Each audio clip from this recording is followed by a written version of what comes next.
Эфиры нашего телеканала продолжит информация об эпидемиологической обстановке в регионе на 12 часов 29 апреля. Предлагаем вашему вниманию брифинг главы Якутии Айсена Николаева. Айсен Сергеевич, здравствуйте. О текущей эпидемиологической ситуации в нашей республике. Эпидемиологическая ситуация по республике, она у нас продолжает усложняться. За последние сутки у нас 14 новых случаев коронавирусной инфекции. Сегодня 183 зарегистрированных случая всего. 25 выздоровело, вчера 7 человек у нас было выписано из больниц. Вместе с тем, конечно, очень прискорбно, но двое наших больных скончалось. Это люди пожилого возраста, которые находились последние дни на аппарате искусственной вентиляции легких с многочисленными сопутствующими болезнями. И, к сожалению, вот их возраст, их состояние ускорило их уход. Мы выражаем глубокое соболезнование родным и близким. И, конечно, еще раз я хочу повторить, что надо о старшем поколении заботиться в эти дни, в эти недели, так и, конечно, надо их предохранять от всевозможных контактов с внуками, с соседями, с другими людьми, для того, чтобы максимально их оградить от коронавирусной инфекции, потому что она наиболее опасна для людей старше 65 лет. Вот наши погибшие, это один 66 лет, вторая 85 лет. Хочу сказать также, что нас очень тревожит ситуация по городу Якутску. За последние сутки вот из 17 новых случаев 14 это город Якутск. Причем это все контакты уже ранее заболевших людей, в том числе и по офтальмологической больнице, и по кругу тех людей, которые были выявлены также раньше. Вот. И здесь мы видим ухудшение ситуации по городу Якутску очевидное, поэтому необходимость и масочного режима, необходимость самоизоляции, она для города Якутска сегодня очевидна как никогда. И с этой точки зрения мы, конечно, требуем и у городских властей ужесточить работу в этом направлении, усиливается работа всех медицинских учреждений, но, конечно, все в первую очередь зависит от самих жителей, от их соблюдения ими режима самоизоляции, самоограничений. Это крайне важно именно в эти недели, потому что болезнь может выйти на неконтролируемый рост, может же остановиться и уже на каком-то спокойном, более-менее понятном для учреждения здравоохранения уровне оставаться, с тем, чтобы у нас здравоохранение города Якутска справлялось с наплывом больных.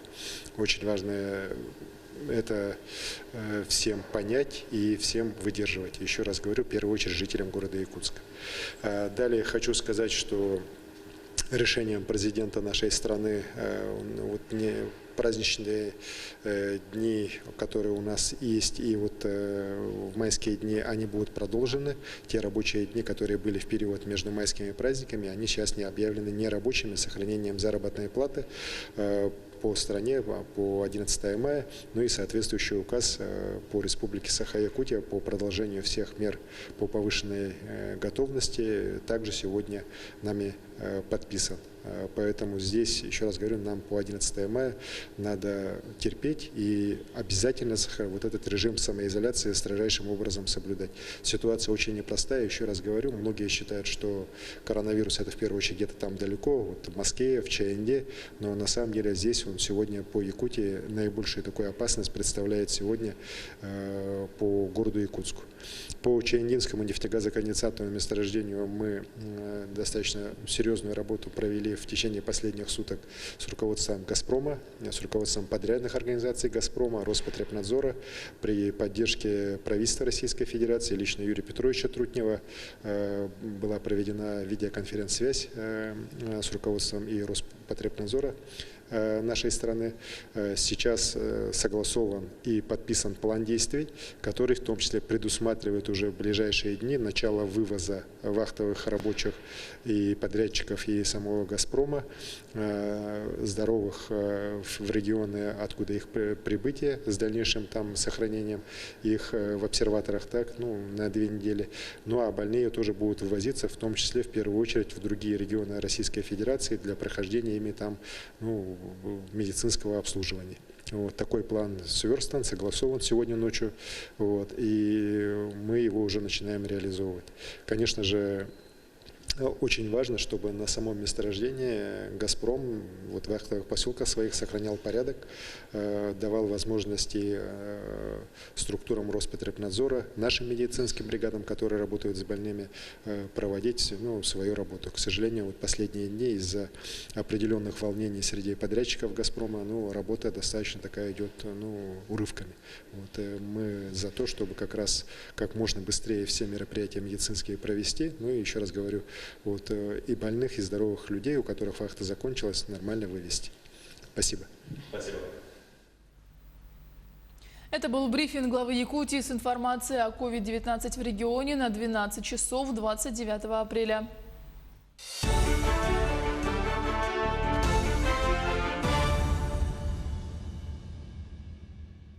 В эфире новости, в студии Юлия Великодная. Женщина 85 лет и мужчина 66 лет с коронавирусной инфекцией скончались в клинической инфекционной больнице столицы республики сегодня, 29 апреля.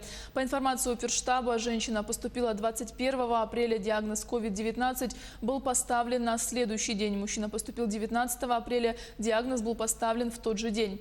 Оба пациента поступили в больницу уже на стадии двусторонней пневмонии и имели многочисленные сопутствующие хронические заболевания, говорится в сообщении. Оба пациента находились на аппаратах ИВЛ.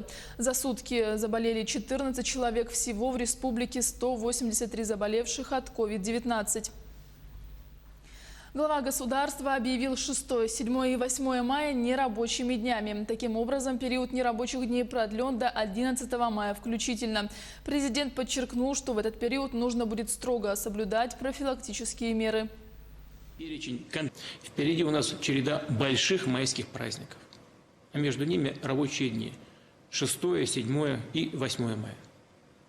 Мы знаем, что и в обычной этой ситуации многие бы не работали, брали отгулы или отпуска. А сейчас тем более нельзя рисковать.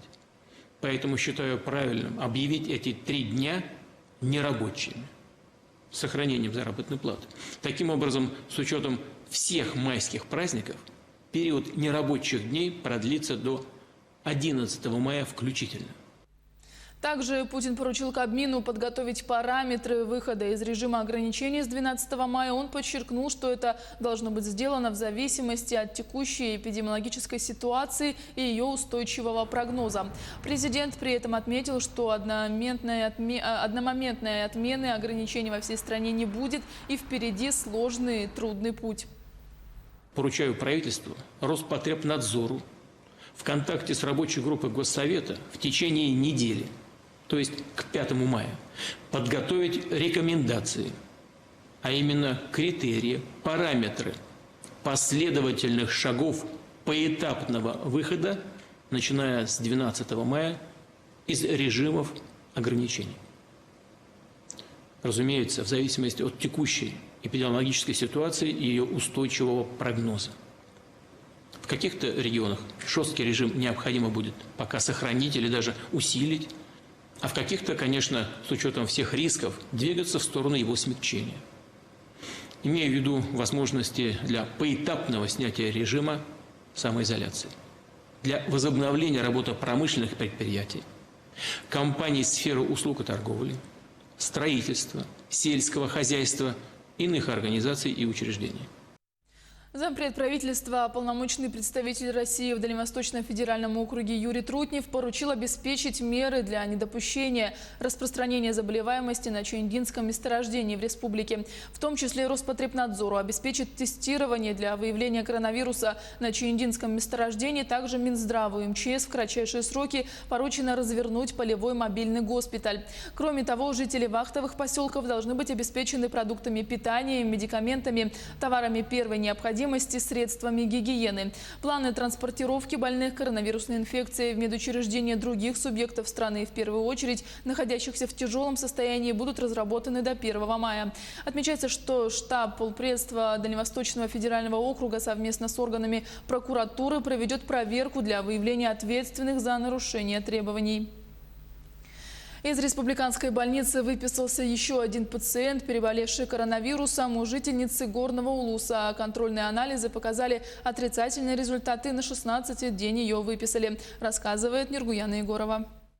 Сегодня долгожданный день у Матрёны Семеновны. 2 последних анализа показали отрицательный результат, и она выписалась из инфекционного отделения. Правда, супруг задержится в больнице на некоторое время. Анализы еще не готовы.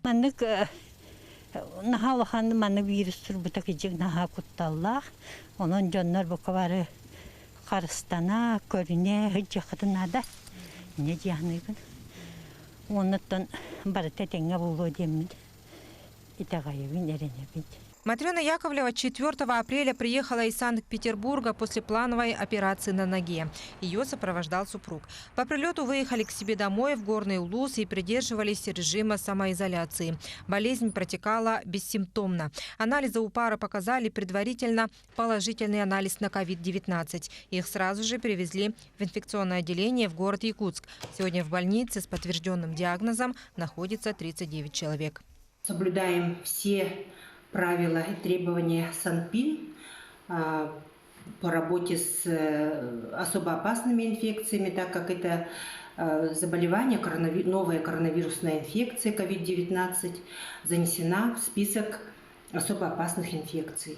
В инфекционном отделении развернуто 100 коек для лечения ковид и контактных лиц. Сегодня ожидается поступление еще 20 человек. Борьба идет за каждого пациента. Говорят, режим самоизоляции и федеральные меры поддержки действительно работают. В регионы поступают средства индивидуальной защиты, аппараты ИВЛ. Как результат, цифры по заболевшим не такие масштабные, как могли бы быть. Тяжелых больных нету, средней степени тяжести в основном.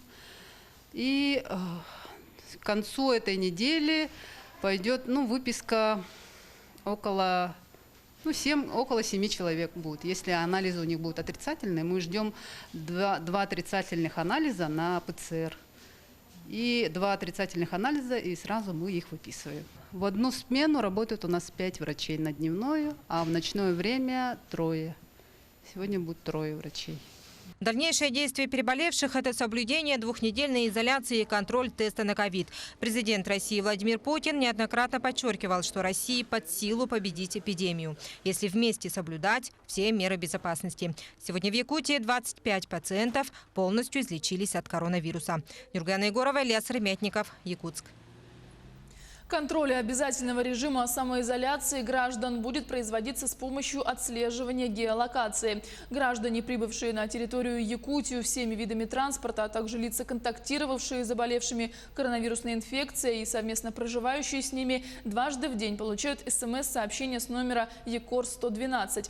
Жители республики при получении сообщения в течение 5 минут обязаны направить СМС-сообщение на номер 112. Таким образом, система позволит определить местонахождение лица, фиксируя нарушение или соблюдение режима обязательной самоизоляции на дому.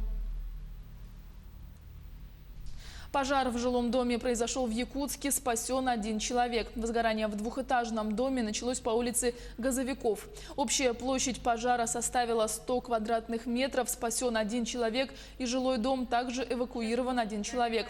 Причина – неосторожность при курении, говорится в сообщении МЧС. На ликвидацию пожара привлекались 12 единиц техники и 60 человек личного состава. Виновное лицо, хозяин, ущерб устанавливаются. Подожгли что-то.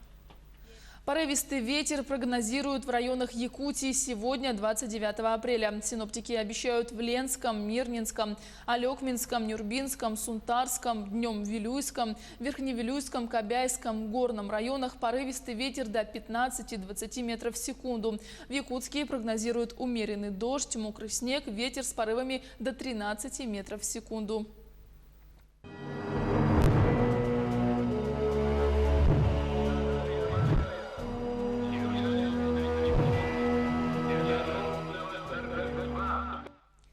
Патриотическая акция «Георгиевская ленточка» проходила по всей стране в последние числа апреля, когда волонтеры на улицах городов раздавали прохожим ленты. В этом году этой инициативе 15 лет, и оранжево-черные банты уже стали неотъемлемой частью празднования Великой Победы. Как изменилась акция в условиях самоизоляции и режима повышенной готовности, узнаем у Максима Кардозу.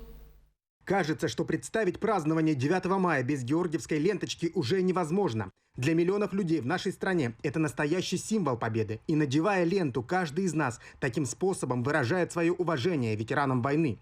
И коронавирус не помешает провести акцию и в этом году. Георгиевские ленточки пожилым людям будут доставлять волонтеры движения «Мы вместе». Мы, конечно, здесь в первую очередь соблюдаем все необходимые средства защиты сейчас в период распространения коронавирусной инфекции. Это и маски, это и все средства защиты. Поэтому таким бесконтактным способом мы готовы присоединиться к акции «Георгиевская ленточка», чтобы пожилые люди тоже могли такой символ победы получить в этот день, когда они не могут выйти из дома. Также акция выйдет в онлайн-пространство. Волонтеры запустили флешмоб, к которому может присоединиться любой желающий. Действительно, мы предлагаем жителям нашей страны присоединиться к этой акции, найти георгиевскую ленту у себя дома, сделать фотографии, опубликовать в социальных сетях с хэштегом «Георгиевская ленточка». Ну а если все-таки у вас не сохранилась георгиевская лента, мы тоже об этом позаботились. Можно через наш аккаунт в Инстаграме наложить электронную георгиевскую ленту. Если георгиевской ленточки нет, то у вас все равно, несмотря на режим самоизоляции, будет возможность получить ее самостоятельно. Организаторы приготовили тысячи лент, которые бесплатно будут распространяться в продуктовых магазинах, аптеках и на заправках. Всего это 200 тысяч точек по всей стране. Максим Кардузу, Джур Березкин, Москва. Оставайтесь с нами, мы следим за развитием событий.